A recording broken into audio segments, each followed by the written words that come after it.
Hello everyone, this is Hank. Hey, I'm back for another Photoshop for the Casual Photographers episode. Today we are going to talk about the Adobe Camera Raw menu options, and I will go and try to explain every single option available to you. Okay, so first I'm going to launch a picture into Photoshop.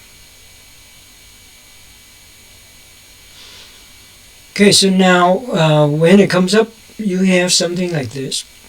Okay, on the left here, what they call a film strip. Okay, and then you have this preview photo to be added.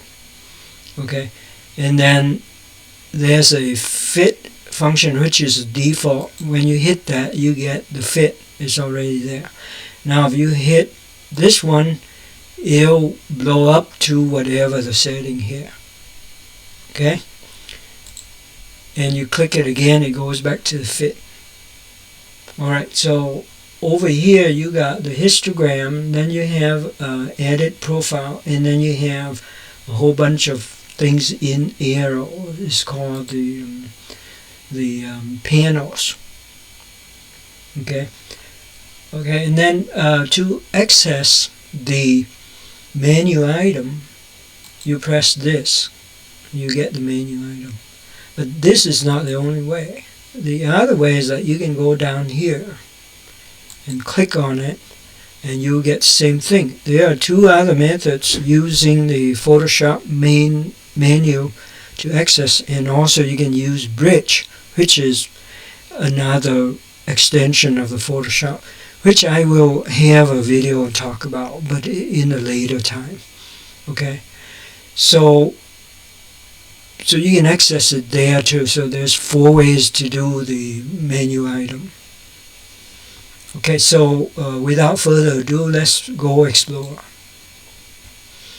Okay, in general, the first one is appearance. Appearance, the default is dark, like this. Okay, you can go darker if you want. Okay, or you can go lighter, or you can go what they call lightest. Okay, that's up to you. I kind of prefer the default, so I'll have that.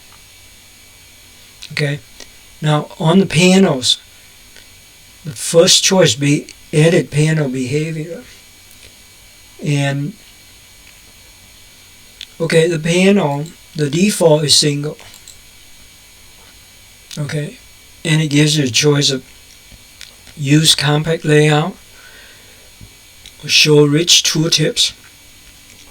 To be frank, I unclicked this a couple of times. I failed to see any differences. So I just leave this thing on as a compact layout. It doesn't really make any difference to me anyway. Show rich tooltips. That means when you hover over a certain thing, tooltips come up with some animation. Like once you get used to this thing, you might want to turn it off because it gets annoying. Then there's a choice called Use Legacy Target Adjustment Tool. To be frank, I like the way the Target Adjustment Tool worked today. I don't even remember what the legacy looked like. So if you know what that is and you want to use that, and then you click this. Okay. Now down to the film strip, which is here. We only have one file, so if you have multiple files, it will continue to display all of them here. Okay, the orientation, you can switch between horizontal and vertical. Horizontal is default. Okay. Now if you switch horizontal and you press OK. Okay, notice that this thing moves down below in the picture shown because it had to make room for the horizontal strip. It becomes smaller, and that's the reason I don't like it. So I always choose vertical because of that alone. It's also a matter of preference, right? So you do it here, it moves up here, the preview is much larger. Alright? Okay, so let's get back into this. Now zoom and pan. Okay, the default image, when you click the zoom is 100. Okay, you have a choice of picking any of the choices here. While in real operation, you can also choose these things on the fly as well. So it's not really important what to set here. The default is 100. And again, you have a choice of using Lightroom style zoom and pan. I've used Lightroom sparingly, not enough, and I don't even remember what the Lightroom zoom and pan is, but I kind of like the way ACR works, so I would leave this unchecked. Your mileage may vary. And then again, keyboard shortcuts. You have a choice of using a legacy, undo, whatever that is. Alright, so let me kind of show you the zoom and pan. The zoom and pan is this here. Okay, so normally when you come up, it fits the image into the preview space. Okay, now if you zoom, all you have to do is click on it. When you click on it, it goes to the default 100, which is the one you set. You know, every time you launch a new picture, it'll default back to 100 if you set it at 100. Now, of course, here you can change it anytime while you're using this picture, right? Okay. So it doesn't really matter that much, but that's what it means. And if you want it to fit, again, you just hit fit. Alright. Keyboard shortcuts we mentioned, so we've done with the general. Now go to file handling. Okay. The JPEG and TIFF handling below, I already talked about in a previous episode, so I'm not going to repeat it here. On the DNG file handling, if you are not familiar with the word DNG, DNG stands for digital negative, and it is the raw format for Adobe. Adobe has its own raw format. Okay, for example, if you use Canon, you would either have CR2 or CR3 as the raw file. If you have Nikon, you would have NEF for your raw file. Canon, you would have ARC, right? You have the option to download an app from Adobe, and then you can mass convert all of your CR2 or whatever, you know, the camera format to a DNG format. Supposedly DNG is more standard. Okay, as long as you're using Photoshop, I guess that will be the de facto standard, the DNG. Well, there's another advantage for DNG is slightly smaller, so you save some room, especially if you use it has a lossless and it has a lossy. The lossy, the size is only 1/5 of the regular raw file. So if you are tight with rooms, you might want to consider DNG lossy. Okay. Also, another advantage is that for all other raw files from the camera, every time you edit it, it saves the edit in a sidecar file. It calls sidecar, and what it is a sidekick. To me, is a sidekick, right? It's a companion file. It's named .xmp. Okay, and then if you want the edited version to show up, you have to have that file next to the raw file once you fix it. Okay, so you need two files in order to work. Otherwise, it shows you the unedited raw version. Now, DNG has the option that you can embed the edited information within the DNG itself. Okay, so you don't have to have two files. So there's a couple of advantages from DNG. So if you have DNG, I would recommend just do embed XMP. That way you don't have to worry about having to copy two files. You know. Alright, the next one is performance. right? Performance, I would recommend just leave it default. So leave the automatic to graphics processor. It'll pick the better one. Okay, the cache location, just leave it alone, right? Default. Okay, now the default have two categories. The second one called raw defaults. I already have the very first Photoshop episode that I had talk at length about this, so I'm gonna provide a link so you can go and access that. I'm not going to belabor here, save a little time. Now the first category called HDR defaults. Okay, the HDR default. Now when we talk about HDR, you gotta be careful. Okay, for example, if you use your camera, usually there's an option in the camera to do HDR, right? So what it does, usually it takes 3 photos with different exposures, and then it will generate an HDR image for you in camera. So you ended up with 4 files. Okay, that's not the HDR we're talking about. HDR here has to do with how well your monitor can handle the gamut of the lights. Okay, so normally without activating this option, it shows you the standard blacks and whites, okay, that the typical monitor will be able to handle.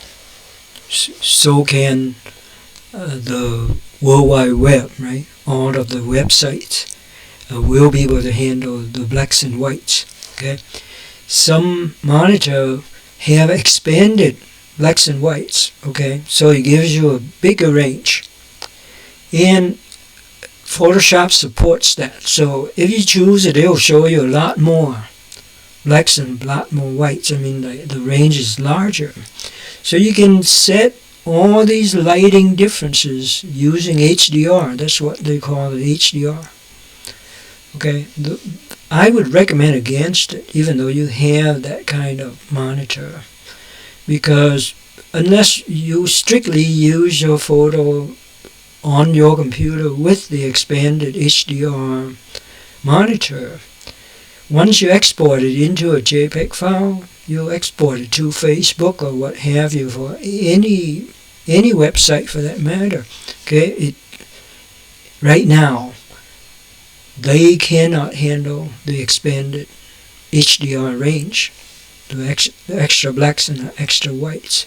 So therefore, it's not going to do any good for you. Your picture would look beautiful on your monitor, but then once you export it, it will look completely wrong. Okay, for that very same reason. So for now, don't activate it. That would be my advice. Okay. On the final workflow, okay, you have the first item is the color space. Okay, and you have a preset that you can set. You can create your own, right? This is a workflow preset. Okay, there's many different presets. So this is a workflow preset. Okay, I don't remember what the default was anymore. It's been a while. I think the default is like this. You know, if I'm wrong, I apologize. But it doesn't really matter as long as you understand. Then it doesn't really matter what the default was. Okay. Now here it shows you the color space Adobe RGB 1998, and the depth is 16 bits per channel. Now, you might have already seen, like on your camera, when you go through the menu, it gives you a choice of selecting between Adobe RGB color space versus something called sRGB. Okay, those are the two that most cameras support. Okay, and the common advice that photographers give you is like use the the one with more colors, which is Adobe RGB. Okay, the standard RGB has less colors than Adobe, so usually they give you that, and that, nothing wrong with it, except that I'm going to give you a counter argument against using it, and it's totally up to you what you decide to do. I have my own method of madness, and I will try to explain my point of view. Another tidbit of info for you. Okay, so you have an expanded color space. Great, more colors are better, right? True in general, if you don't use anything else. Okay, again, what I'm saying is that my final product is a JPEG. Okay, the pictures that I can sell is in JPEG. Okay, the pictures that I bring it to the printer, it is in JPEG, and JPEG by default is using sRGB. It doesn't use Adobe RGB. So when you save it as JPEG, Photoshop converts it down to sRGB. Okay, even if I may be wrong, but I think Photoshop will let you save it as Adobe RGB. Even if JPEG can support that, guess what? Your internet websites like Facebook is not supporting that. Okay, so it's only support sRGB. So basically, it will either Photoshop or the website is going to convert yours back down to sRGB without any of your control. You don't know what it looks like. That's a danger. Okay, so because my final product are JPEG, okay, and I'm only, and I know that the websites don't use anything but sRGB, so I'm gonna select sRGB up front. Okay, similarly the depth. Okay, when you shoot in RAW, the cameras put out 16 bits per channel. It might have recorded it at 14 or 12 bits, but when it puts it out, the RAW file, it changes to 16 bits. Okay, because Photoshop supports 16 bits and not 14, not 12. Okay, so the depth could be 16. So a lot of photographers recommend to you that use 16 bits. Adobe Color, 16 bits. And they have their point because it offers you the most colors.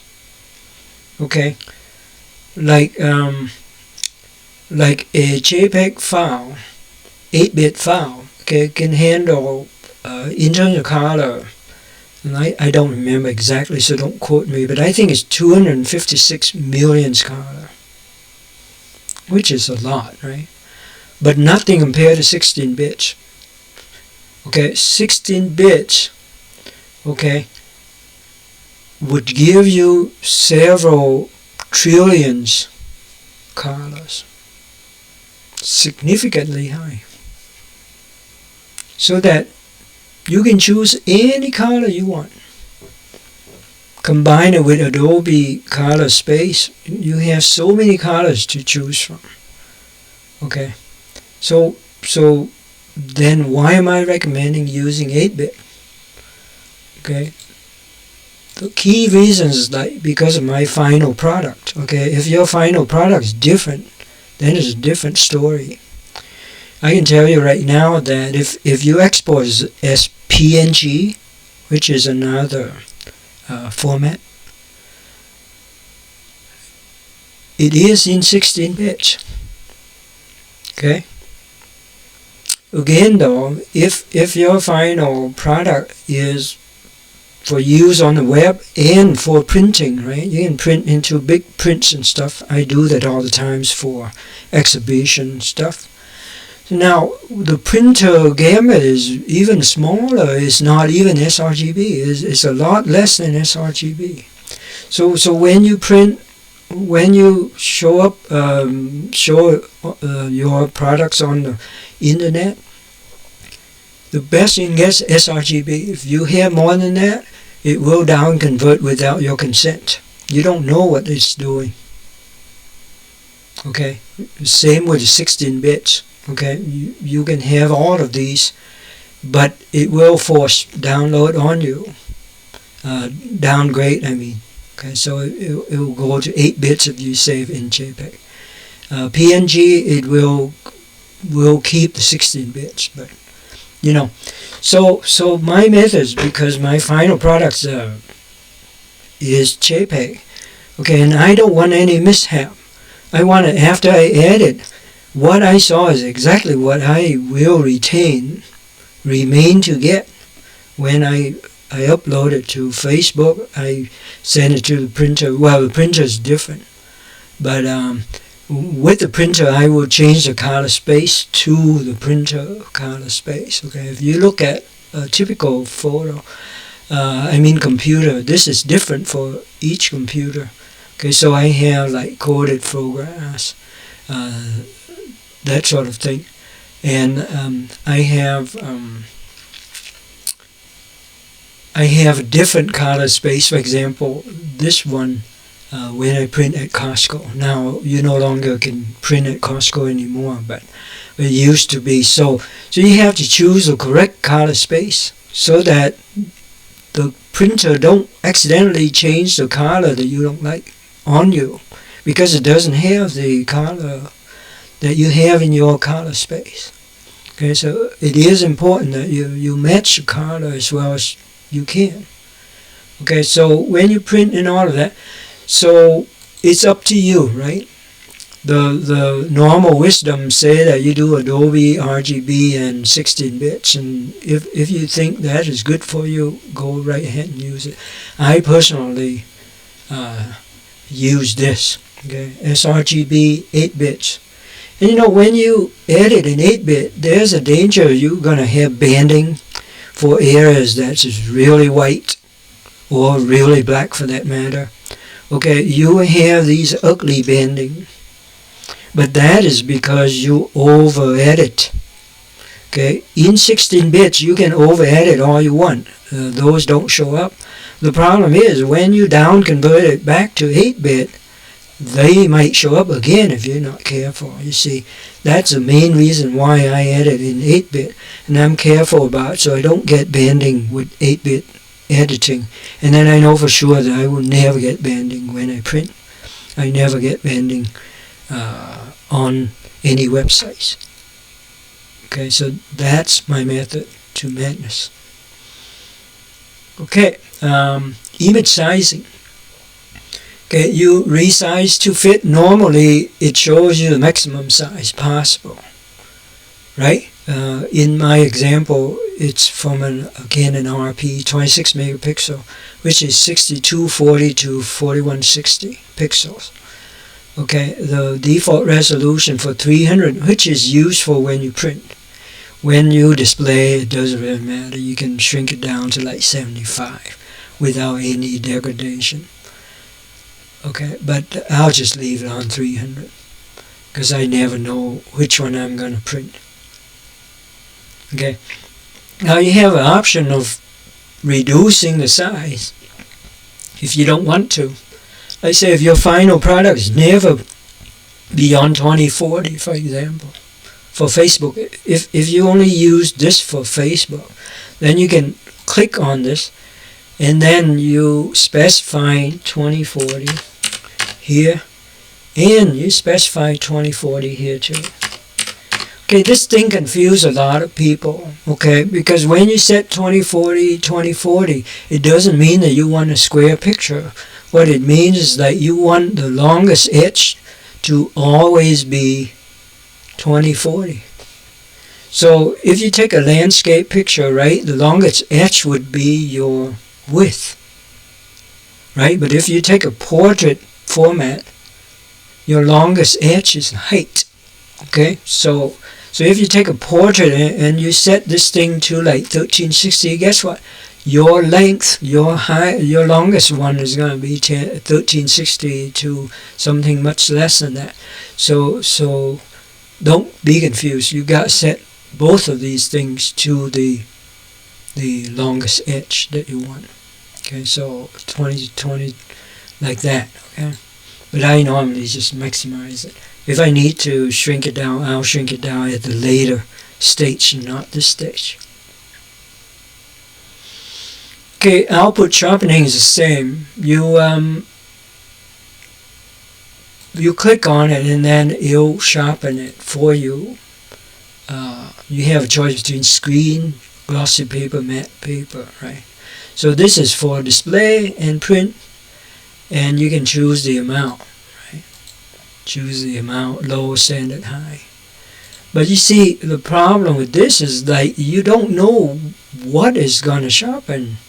You are leaving it to the Adobe to do it for you. I would prefer total control, so I would not do that. I would go in and sharpen it the way I want it.